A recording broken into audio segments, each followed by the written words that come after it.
Hello, everyone. Hello, Lemonheads. Hello, Lemonation. Welcome to Live. It's actually 5 o'clock where I am now, which is New Orleans, and I'm here to do some special Super Bowl coverage for you. There you see the members of my team, producers Nikki and Peter, who will be joining me to help us get through this broadcast, this stream. So let us know where you're streaming from. Welcome to Nikki and Peter, please, in the chat. And thank you for waiting for us, for your patience. My flight was delayed. My flight got delayed by, hi everyone, hello Lemonation TA.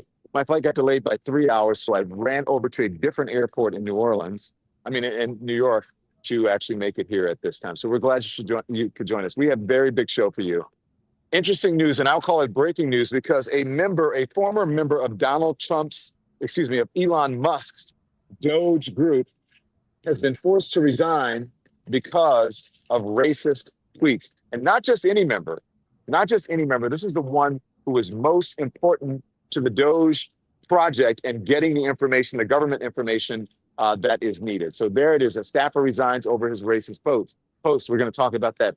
Also, there's a lawmaker saying he is happy in that Elon Musk is being very transparent about what he's doing at Doge and what he's doing to our official government agencies. A lot of folks would beg to differ with that. Also, according to CNN, Elon Musk's approval rating is not just down, right, producers? It is plummeting.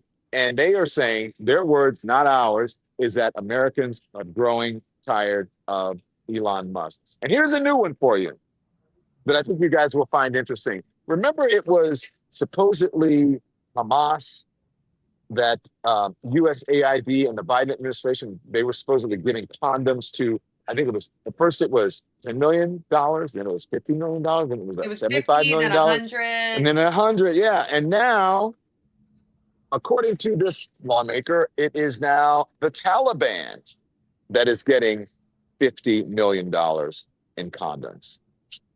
We're going to fact check that for you, but I think you know where we all stand on that. So let's talk about this, Peter. And by the way, I may drop out for a little bit because I'm in transit, and so you won't see my face, but you'll hear my voice. So let's talk about this, Peter. This one member, our former member who's been forced to resign, how did they find out he was a racist? Not just a racist. Remember we talked about eugenics on this show? Yeah. About sort of master race traits. He was an even bigger racist and bigot than most people think.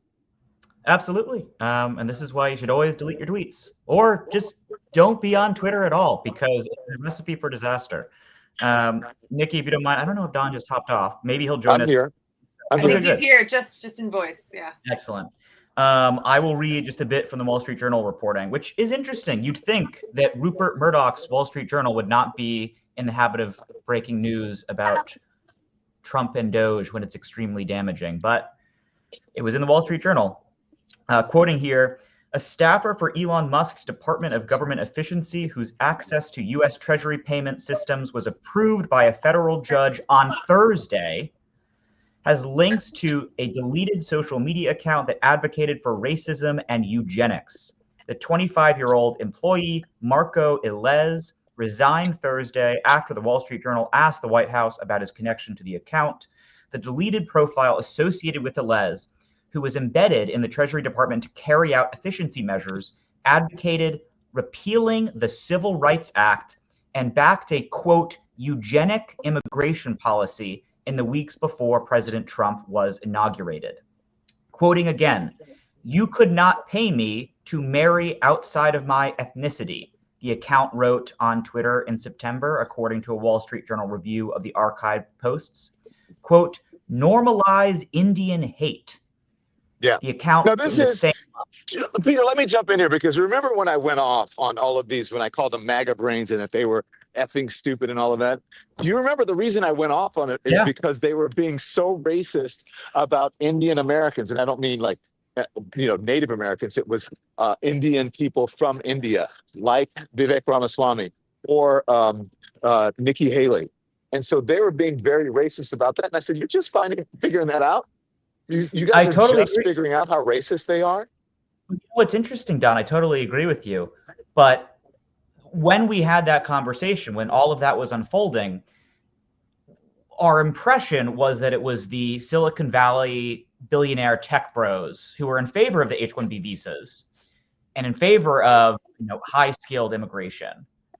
And then on the other side was the Steve Bannonites, the OG MAGA heads who are more nativist and at times, maybe not just at times, maybe all the time, more racist. But this guy seems to be an amalgamation of the two, where he was hired by Elon to work at Doge and is very much an embodiment of the Silicon Valley tech bro ethos. But he's espousing the same racism that Bannon and company were talking about in early January. That to me, but apparently he's the one who's the most critical. What's his role in this, guys? He was in charge of the Treasury information, so he was one of the pivotal roles here. He basically had access to everything. And what's interesting is, oh no, go ahead. Sorry. I was just going to say very quickly, he had access, at least temporarily, to every single person's social security number. He had my social security number. He had Nikki's. He had yours, Don. He had everyone in the audience. He had access to your social security number. Yeah. And what is interesting about these tweets is it's not like they had to dig and go back to find these. These are things that he posted recently. So he obviously got hired, and I'm sure they were very well aware. It seems like he was very public with his ideologies. So I'm sure they were aware of this when he got hired. Is there anything else we know about his background and how did he get associated? Do we know how he became associated with Elon Musk? Did he work for him at X? We have a few things. So he attended Rutgers University. He majored in computer science. As a sophomore, he co-founded a company called Unimetrics that aimed to connect high schoolers with mentors that could help them with college applications. He then did, yes, indeed, go on to work for Musk at SpaceX, then Starlink, and then X, aka Twitter, where he focused on artificial intelligence. Well, the interesting thing is, I think it's the kind of people who you see that Elon Musk and I guess other members of Doge surround themselves with. It can be telling of their thinking. And also with Donald Trump, when he said at that press conference the other day, he said, hey, listen, we want the best minds, the best people. These people should be, sort of super smart. And that's what made us think about, well, this is kind of eugenics. And perhaps this kind of thinking is why they are leaning so hard into this diversity, equity, and inclusion, because according to Marco Rubio's pick to be the undersecretary, I forget exactly what it is, of diplomacy or something. Well, these jobs need to be filled by qualified white guys. Yeah. No, I was joking earlier, but it is curious, right? For a man who definitely did not perform a Nazi salute, Elon does have a certain habit of finding himself in the company of some not great people. I wonder who is vetting these people, because this was not someone obviously who worked for the government, right? Is this someone who was brought in by the Doge people? He was someone that worked for Elon Musk's companies. So he worked for SpaceX, I believe. And was it Tesla? He worked for several of Elon's companies beforehand. And so do you remember when I spoke to Candace Owens and I said, well, you are in a party that is not so high on interracial marriage, and she said that my marriage interracially, or my marriage for being from a same-sex marriage, was a sin. I wonder how this person feels about Candace Owens and her husband at this point, and why would someone be a member of that party when they don't believe that people should marry interracially? Kind of telling. Yeah. And I also think this connects. You all might remember how in the last couple of days, Elon Musk has been quote unquote nuking, which is an online term for permanently deleting the accounts of folks who have been spreading the names of the individuals who are working for Doge. One is reasonable to ask the question if this is why, if he was aware that these folks had really murky, questionable backgrounds and was trying everything possible to make sure this type of information did not get out. I'm not sure.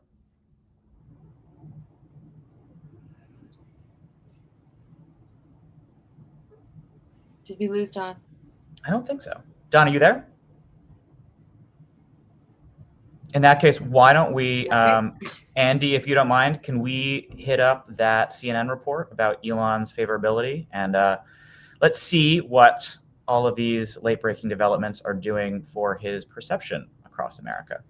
American people did not sign up for this. They voted in Donald Trump. They did not vote in Elon Musk, a key role for Musk in Trump's administration. You see this 39% support, 53%, the clear majority opposed.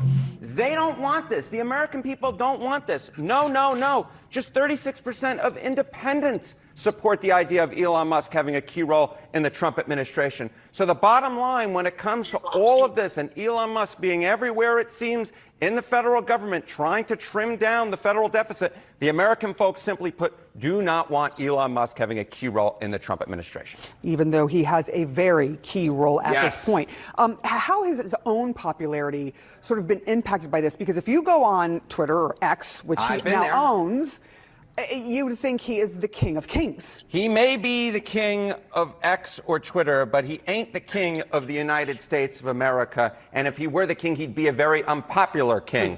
Elon Musk's net favorable rating, you know, back in 2016 when he was known as the SpaceX guy, right? His net favorable rating was plus 29 points. By last year, pre-fall, he had dropped all the way down to -3 as he began to take on more of a political role. Remember, as he took on X, as he bought X, formerly known as Twitter.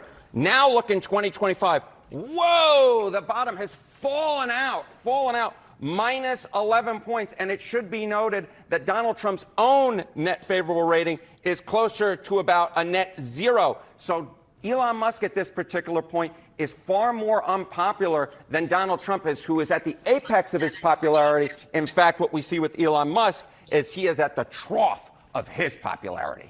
Look, I think a lot of people saw them as almost a package deal. You saw him more than J.D. Vance. We don't even say J.D. Vance's name. He is the vice president. It is Musk, Musk, Musk all day, every day because of the moves he's making. So does it seem like he's sort of becoming the face of this administration? Yeah, I think in some ways he is. He is becoming the face of this administration. Look at Google searches for Elon Musk. They're at their all-time high since Google started tracking this back in 2004. Get this, it's up 700% from this time last year. It's like a rocket ship taking up. And you mentioned J.D. Vance. Get this, searches for Elon Musk are 7 times as high as the searches for J.D. Vance. So the idea that Elon Musk can go do this and kind of quietly go into the corner, he's becoming a face of this administration, an unpopular face at that. And he certainly has not been quiet about any of it because... Let's talk about this. Okay, so do you think this is just because of that again? And we're just reporting what the news is saying. Do you think it's just because of that, or do you think his rating was going down even before? I mean, it shows his rating. Does Harry get into that? It did show that his ratings were going down. Like in 2016, he was overwhelmingly seen as a favorable figure, and then once he started getting into politics in general, his favorability started going down. Now it's going out. Now it's plummeting. As he's cutting these agencies. I mean, it could be for a variety of reasons. I like to think that the American people are seeing how horrific these moves are, but I also think that he's kind of putting himself in a position where he's the elite, and we've seen how our country views the rich, elite, billionaire class. Yeah, and well, if you look at people, at the folks who are involved in this, right? In this administration, not just Elon Musk, but others, billionaires. And I think that people see, these folks cutting jobs and cutting services for people who, could barely make ends meet. And they say, well, what if we're cutting our jobs and cutting our services when they don't ever have to worry about money ever again? And their offspring probably into infinity won't ever have to worry about financial hardships. And so John, this is Don Lemon. This is the show. Are you still? Oh, do you have me now? Yeah, a little bit. Here. Can you hear me? You're going in and out. Don't worry about me, as long as you can hear me. So this is the Lemon Live at 5, and I thought it was so important, even though I'm traveling, to get on here and talk about what's going on today. So make sure you hit the thumbs up, make sure you hit the like, make sure you subscribe, and make sure that you get engaged in what's going on, because this is what people in our government are doing. And we have been telling you about how racist these folks are, how bigoted they are. They have been denying it. They've been saying that they have no connection to Project 2025. This is Project 2025 coming to fruition. They get upset when you call them racist. They say the MAGA folks are not racist at all. And here we have someone who is in the inner circle of the Doge. This is not just the inner circle, but one of the most important figures of Doge being caught. Racism being caught in the open and being forced to resign, saying doesn't believe in interracial marriages. Look up what eugenics is. Eugenics is something that came out of the 1930s, I believe, Peter, and the Nazis and master race and master race traits. And so if you believe in that, either I would assume you have, I guess you would have sort of similarities or perhaps allegiances to neo-Nazis, to be new Nazis. Am I wrong? Am I going too far here, you think? No, it's funny, Don, because when I first saw the Wall Street Journal headline, my first thought was this idiot probably made, an edgelord gay joke or an edgelord racist joke that wasn't PC, and maybe he said a slur that he shouldn't have said. I listened to a lot of kids in high school and college just trying to be provocative, trying to be controversial, would say things that were objectively terrible and shitty, but it's because they were immature and ignorant. This is not in that universe, okay? This is an outright endorsement of quote unquote eugenic immigration policy, okay? Sometimes kids, when they're being assholes, they'll recycle a joke that they heard on South Park. This guy was not recycling South Park jokes. This guy was proliferating outright Nazi propaganda. And it was not just one tweet. Yeah. It was there were many instances. So did you guys read the tweets? Did you only read one? No, there were several. Yeah. I'll quickly check the article. They might not have included. Okay, I have a couple more that I can read quickly. So Elez appeared to have a special dislike for Indian software engineers, quoting now, 99% of Indian H-1Bs will be replaced by slightly smarter LLMs. They're going back. Don't worry, guys. That was back in December. Quote unquote. Oh, wow, this is something.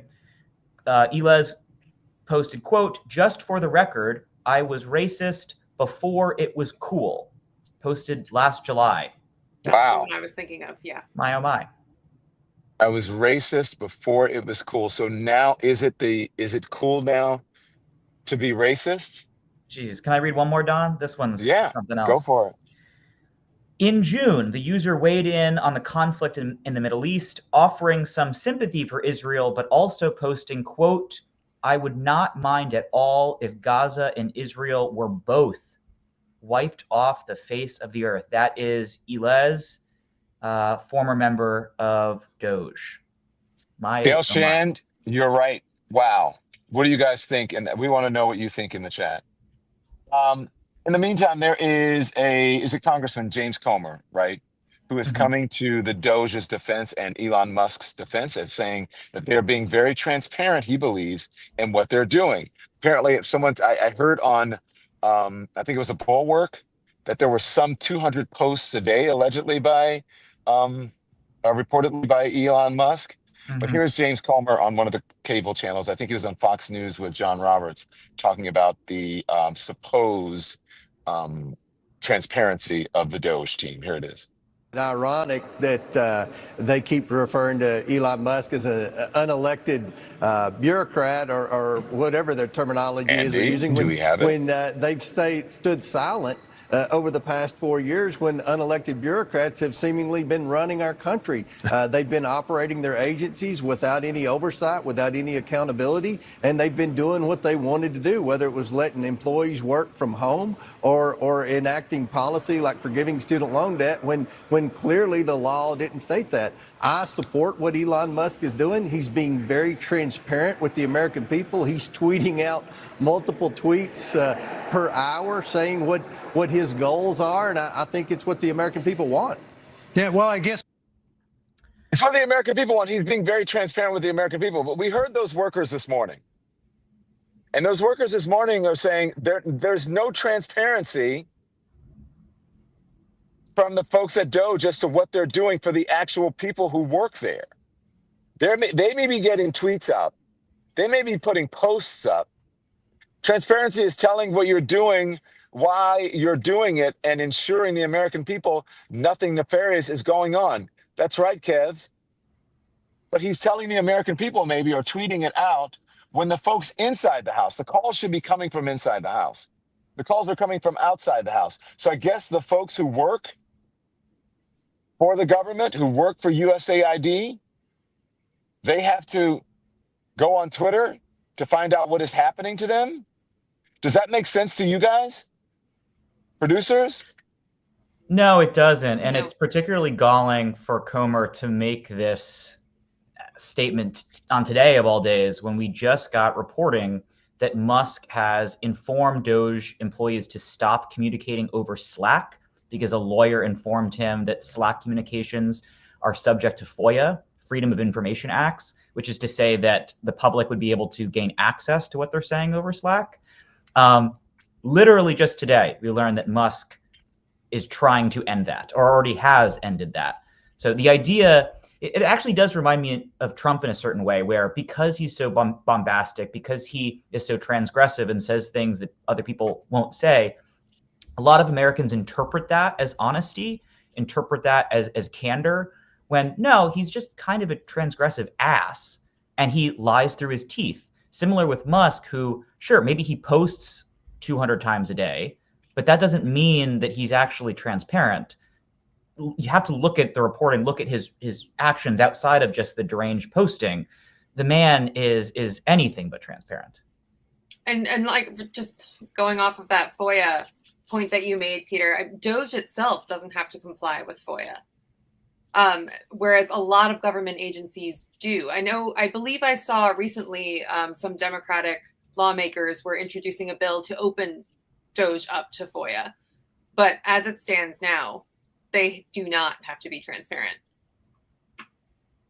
So what does the reporting say? Why does it say, well, I guess he won't say why they're moving up, but this is alleged. Are they filing a lawsuit for this transparency? Or is it just that he's moving stuff allegedly or reportedly moving stuff away from a server or something that is available or subject to a FOIA request?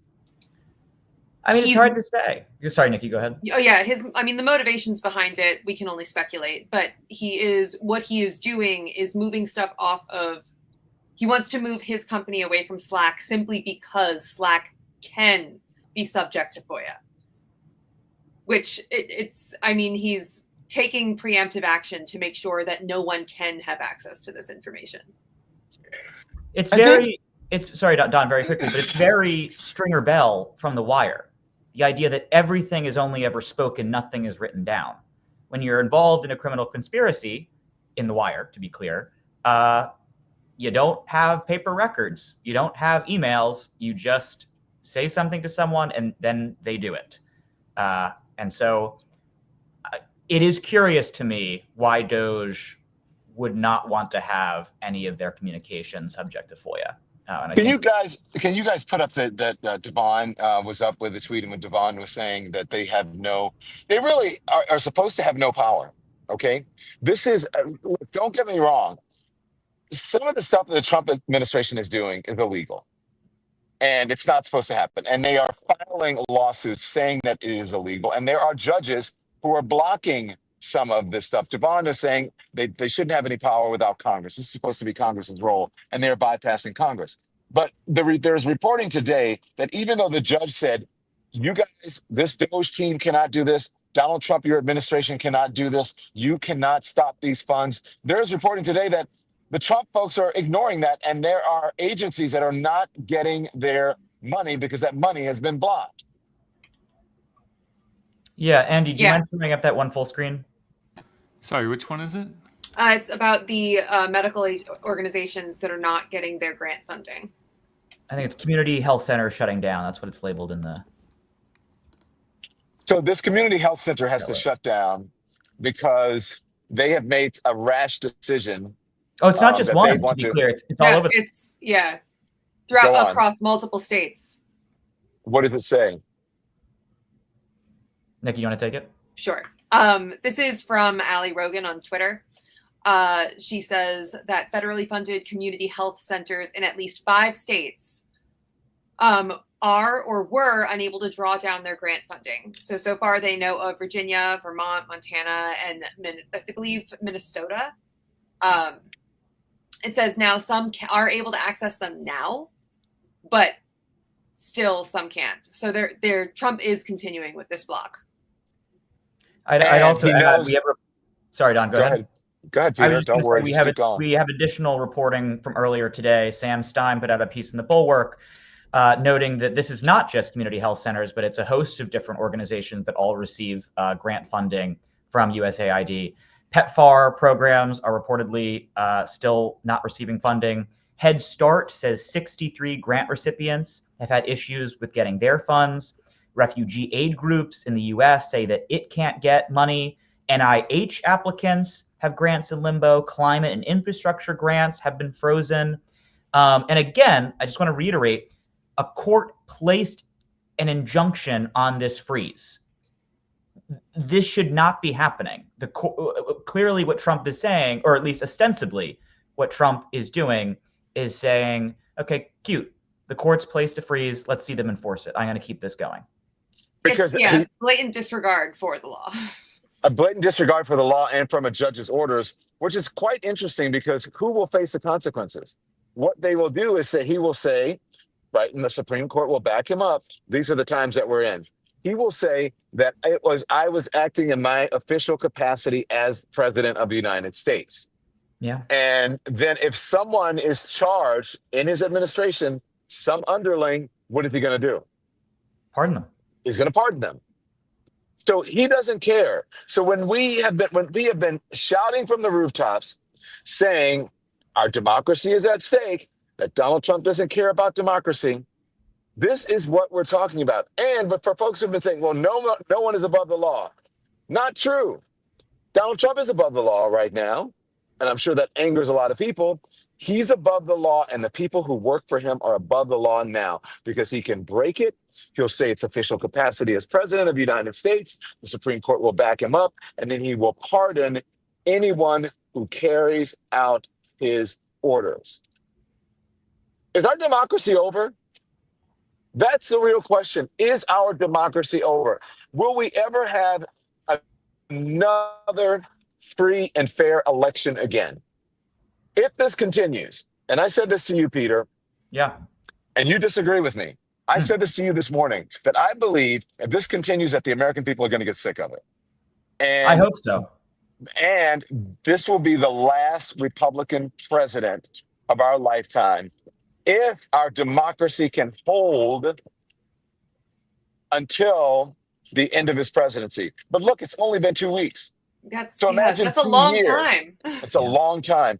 Imagine 2 years and then imagine 4 years. Again, this is only 2 weeks. Yes, it's over, says Ann Warner. I don't know if it's, do you agree with me? You guys may disagree with my assessment.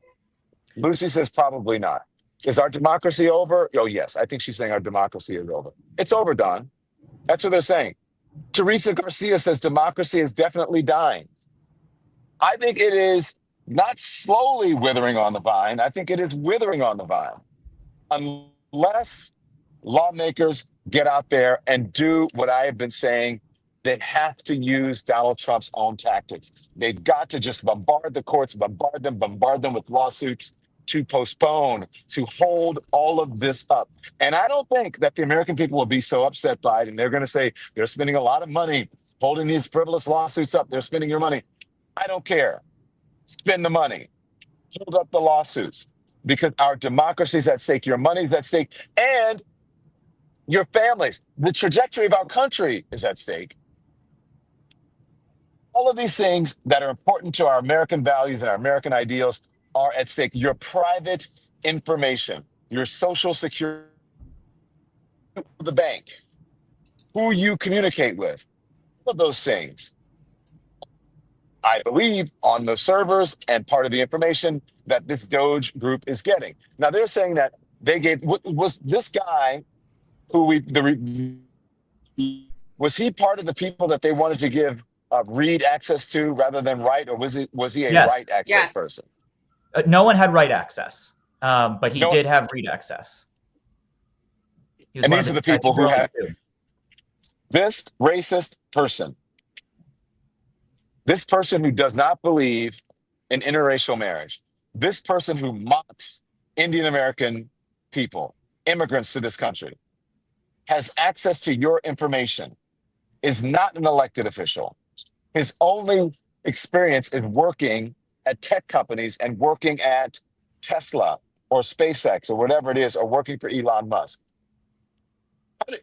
How do you feel about that? I agree with you, Miss C. This is a constitutional collapse. And I think that there is still a foundation that we have here. I think that we still have a foundation, but the house is being torn down to the foundation, and the bricks are flying off. Unless we get a hold on it, unless they block these folks with lawsuits. And whoever just said it's a coup, right? I agree with you. Sonia says fight, fight, fight. I don't know what else to say. We have other news, I'm sure. What else is happening today? It's not dead yet. I don't know about that.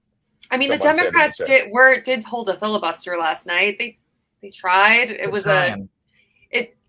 I guess I appreciated at least a display of the effort of action there. Yeah, but what does that do then? What does a filibuster do? All it did was delay it by like 12 hours. If a judge who has blocked the freeze on aid, a federal judge, has told Donald Trump and his lackeys to stop it with this money, freezing this money, and they defy that, what makes you think that they care about a damn filibuster? Yeah, to that point, Don, so I'm not normally a democracy doomer. I actually think that if there are two different paths ahead of us, one being that Trump realizes that he has gotten his get-out-of-jail-free card, that he can move fast and break things for a couple of years, but then ride off into the sunset on the golf course at Mar-a-Lago, or he will amend the Constitution and run for a third term. Personally, I'm more inclined to believe the former is more likely. However, if the latter was going to happen, everything we're seeing now would be happening, if that makes sense. Wait, you cut out for a minute. Give me the former and give me the latter. If the former is Trump moves fast and breaks things and gets a lot of attention and wants to be king of the world for a few years, but then he actually just wants to ride off into the sunset and golf and hang out at Mar-a-Lago because he realizes he can never be held accountable for any of his actions again. That's option one. Option two, he tries to amend the Constitution and run again for a third term. I'm more inclined to believe option one. However, if option two was going to happen, you'd be seeing all of the things that we've seen this week. They would be happening. And so, well, then why do you go with option one then? Is it just sheer optimism, Peter? Contradictory, Peter. I think, well, to be clear, I still think democracy is in death throes. We're not in a good place. We're in a very bad place. I think within Trump, you have two competing forces, right? You have the unstoppable force of pride and ego and ambition, pitted against at all times the immovable object of sloth and stupidity. And at a certain point, when he gets up to 81, 82, 83, it's Donald Trump, I know, but I'm inclined to think that once he's an octogenarian, a true and proper octogenarian, I think that sloth and laziness is winning out. And he just says, look, you guys, I'm untouchable now. You can never get me again. I'm going to go and eat steak with ketchup for the rest of my life and be happy. Yeah, but if you say that he's tired, so 1 second, Nikki, you said he's tired and octogenarian, that's going to, the guy's 78, 70, how old is he? Look at the last 2 weeks. And he has put people in place who now are going to know the game. They are going to know how to bombard the system. And they're going to fight like hell. As they say, fight, fight, fight. They're going to fight like hell to make sure that there's another Republican president, a MAGA president that comes in who is above the law and who will pardon the people who are doing things that are illegal. And again, as I said, we won't have a democracy. I believe it's over. I think it's over. And when was the deadline for the workers? Midnight. It was midnight tonight, but it was extended to Monday, correct? Yeah. Go ahead, Nikki. I cut you off. What were you saying? No, I was just saying, Peter, I love your optimism, but I think you're assuming that Trump is the only problem here. Like, yes, even if Trump rides off into the sunset and enjoys his time flying on a golf course, eating cheeseburgers or whatever it is that he does, MAGA is still there. His supporters are still there, and they're basically destroying the infrastructure of our government so that there are no checks and balances. There are no ways. I know I'm getting a little like doomer here, and I don't mean to. Like, I do want to believe that democracy will find a way, but I don't know. These past 2.5 weeks have been a lot, and I'm starting to think that nothing is off the table. Well, 2.5 weeks, it's been a lot for me, and I agree. But I agree that I know that a lot of it is distraction. I'll tell you what the most concerning thing for me is, but I think a lot of it is a distraction. Just like appointing, what is he making Pam Bondi something? He's appointing rooting out anti-Christian bias or something like that. Yeah, rooting out anti-Christian bias. That's throwing stuff against the wall. We're saying Merry Christmas again, gang. We're saying Merry Christmas again. And the war on Christmas. They're gonna have people. What are they gonna do? Throw people in jail? Like what are they gonna do? And on a country that was built and founded on religious freedom, if people don't want to believe, they don't. If people want to be anti-Christian, they can be anti-Christian, right? If people want to be anti-Muslim, or they can be. We don't like it, but that is your right as an American. If you want to be anti-Catholic, you can be. We can criticize you for it. I don't like it.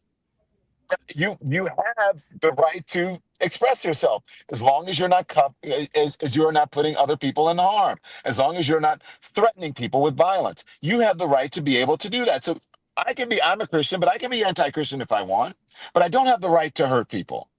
And so I think that is just throwing shit against the wall. That is part of the throw out a fire hydrant of bullshit that Steve Bannon said. So I think that's that. I also think that the Gaza thing is that as well.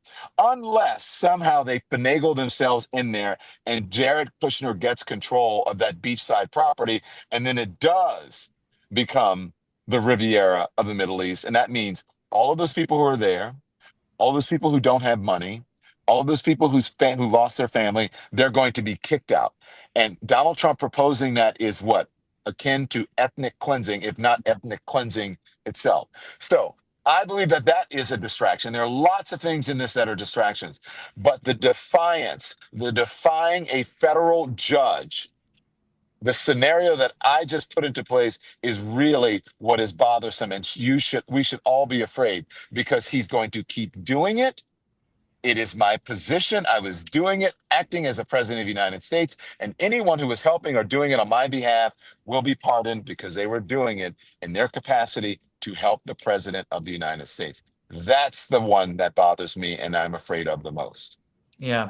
And I want to correct the record on my behalf, because I do believe, I'm going to reiterate, I do think that Trump is going to go hang out in Mar-a-Lago in the next 4 years, or after these next 4 years. However, Nikki is absolutely right, and I fully agree with her on the fact that even if Trump is done in 2028, Trumpism will continue for a long time in the future. And I have the receipts to back this up. I encourage folks Wait. Okay. Well, tell me about your receipts, because I'm not so sure about that. Here's what I think. I think that Trump is such a unique, singular figure that I think that once Trump is gone, MAGA in its current inception, is the current way that it is now, it's over, because Donald Trump is a singular MAGA figure that all of these people are attracted to. It's almost an erotic attraction. It's eroticism in a way. It's odd. And they don't have that for J.D. Vance. I agree. Go on. So I wrote a piece in November it's for The Hill. It was titled Econ 101 Explains the Future of Trumpism. And what I say, Don, is exactly that. I say that right now there is no heir apparent. J.D. Vance has the charisma of a futon. Vivek Ramaswamy is annoying as hell. He's human nails on a chalkboard. The Trump kids are just absolute fail sons. However, so there might not be right at this moment the supply for Trumpism to continue, but you know what there is? There's the demand. And market fundamentals say when demand is very high, supply will always rise to meet it. And my evidence for this is, look no further, I believe, oh gosh, was it North Carolina or South Carolina? I want to say it was the North Carolina gubernatorial race, where Mark Robinson. That was North Carolina, yeah. North Carolina, thanks, Nikki. He ran for governor. The entire Republican establishment came out against him because he's cuckoo for Cocoa Puffs. But he got Trump's endorsement, and he just said a lot of really, really crazy shit. Really, really offensive shit. He is, yes, a Holocaust denier. He compared LGBTQ Americans to maggots and filth. And yet he won. He won the Republican primary in that state. Tom Tillis, I believe, the Republican senator from North Carolina, said, do not vote for this guy. And he was running against Joe McBusiness, a perfectly reasonable, moderate Republican like Mitt Romney type. He won that primary, I think, by 70%. And lo and behold, what happens later is we hear about this nude Africa scandal where Robinson may or may not reportedly have declared in these posts that he is a quote unquote black Nazi and was saying all sorts of other really deranged nonsense, again, reportedly. And so I bring up Robinson only to suggest that MAGA voters were aware of all of the stuff he said about Jews, about queer people, about name your minority group. And they said, we want that. We want that and we want more. And so, again, just to repeat myself, even if there's not that heir apparent to Trump right now, the voters are screaming for one. They want one. Okay. Yeah, but he did not win. He didn't win in the end. No, and I think people are going to grow tired of it.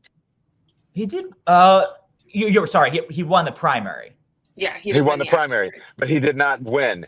And it was close. Yeah, but I think voters are going to. I think that Americans remember. People think that MAGA is a majority of the country. They're not. There was a plurality. Am I wrong? Of people who voted, but it wasn't. It's of the voting public. I think most Americans are against this. They're a loud, boisterous group. It's a big group, but I really do believe that it is going to wear thin, and there is no other Donald Trump. Mark Robinson was not Donald Trump. He got so far on Donald Trump's endorsement, but he's not Donald Trump. And you know who else is not Donald Trump, and their name is Donald Trump? Is Don Jr. as well. Mm-hmm. I don't believe that Don Jr. will have a chance to become president of the United States because, again, he is not Donald Trump. So listen, we will table that. I just want to know what you guys think. Did the federal workers get a reprieve? And are they going to abide by that? Will Donald Trump and his lackeys abide by holding off on and Doge holding off on getting rid of these federal workers? How was the deadline extended? I believe it was extended until Monday. And will they abide by that?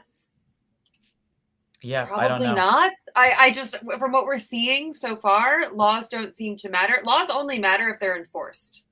So if no one's going to enforce this, like, what are they going to do if Trump decides to just go forward? I mean, and we're seeing cases of that where people are just getting notices of leave. So unclear if they're actually going to abide by this. Yeah, last I checked, 50,000 government employees have accepted the buyout offer. That constitutes approximately 2.5% of the federal workforce. Trump and Musk have made very clear they want about 10% overall across the entire government to be fired. And then in selective agencies, they've suggested they want as much as 70% of those employed to be axed and gone. Look, past his prologue, see what Elon Musk did at Twitter/X. Examine what he did there. First, he did buyouts, and then he did forcible firings. And I actually don't even know the raw percentage of folks who he kicked out of that company, but it was a hell of a lot of people. It was a lot. It was a lot. I want to guess it was somewhere around 70 or so %, if I'm not mistaken. Maybe higher. Guys, I know East Main says, Don, welcome home. So I guess East Main has figured out that here you go. I am here in the French Quarter, and I do feel like I am at home when I am here. And so I hope you guys will tune in for our special coverage of the Super Bowl, where we will cover politics, because guess who's going to be here? Donald Trump is going to be at the Super Bowl. And he is the first living president to attend the Super Bowl. I mean, once he comes, right? We'll see if he's going to make history. But he is coming here, well, at least scheduled to come here. Here's the interesting thing. Did you guys know the tickets for the Super Bowl have plummeted? I heard this. But not the hotel rooms. I was going to say, is it because no one can afford to actually be there? Yeah, right. It's true. You heard when we had Van Lathan on, he said, Van says, I'm paying like $8,000 a night for a hotel room that his company was paying for. I'm lucky enough to have friends who live in the French Quarter. And so I had a number of people who I could stay with. And that's what I'm doing, because I'm not spending your money, guys. All right? Because I got to pay your salaries, because you guys do such great work. So, but it's kind of scary to me too, because Donald Trump covers all facets of the zeitgeist. He takes over sports, he takes over entertainment, he takes over politics, and I'm surprised he isn't going to Fashion Week in New York City, which is this week. But I want to tell all the give it time. I want to tell all the folks who are watching now, we're going to be live again tomorrow at 10 a.m., of course, for our Hot Topic show. I'm so glad that you're here. Sorry, I didn't get to read a bunch of your colleagues because I was in transit, and my friend is here now, letting me in to my new abode here in the French Quarter. So make sure you hit the like, because it affects the algorithm, and we really appreciate your support.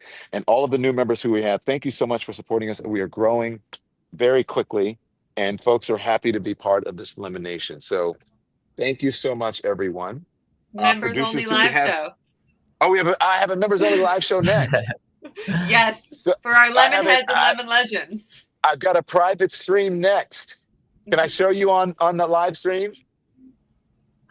This is wow, we're getting so many members. My goodness. Say hi. Oh, a dog. How are you? Hi, puppy. What's their name? That's Ella. Ella. That's Ella. Ella and Fred. So we have new members, right? We have tons of new members. A lot. Do, yeah. Awesome. So make sure you again hit the likes, a thumbs up, and become a member, because we love our members, and we're going to have a members only private stream after this, where I'm going to show you around, and we're really going to talk. Is this my house now?